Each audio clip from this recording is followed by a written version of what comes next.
Our guest today is Bob Wilmeth, International Fellowship of Flying Rotarian member and intercontinental pilot whose exploits across the North Atlantic in 1987 led me to join the organization, for which I thank you, Bob.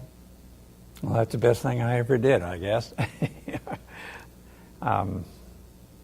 was a wonderful trip, and of course you've done much more than I have since then. Mine was a 21,000-mile trip, and how much was yours? Oh, You went the Pacific. I don't remember. I went the Atlantic.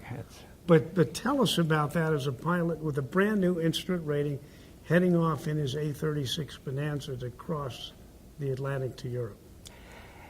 Actually, I was pretty sharp. I got my instrument at Santa Monica the week before I was to take off. And I ended up getting in a lot of IFR, especially in Europe. We stayed there a month after we got there, and the weather in Europe is atrocious. And I was just flying IFR all the time. There was a few times that the sweat was dripping off my elbows from worry.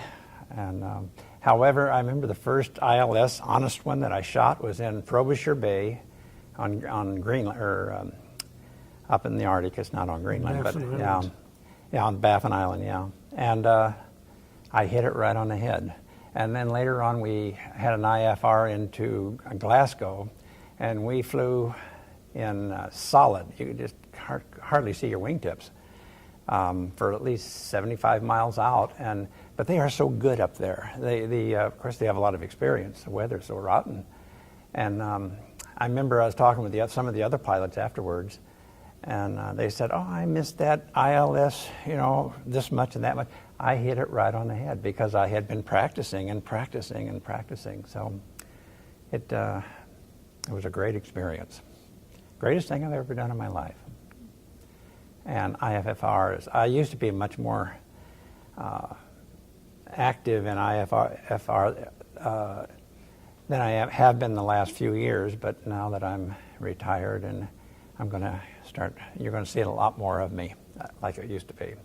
And like Peter's wife, I've been to Australia, flew 9 days in the outback of Australia we got into a lot of rain and bad weather there, and that was because of IFFR. I never would have done that.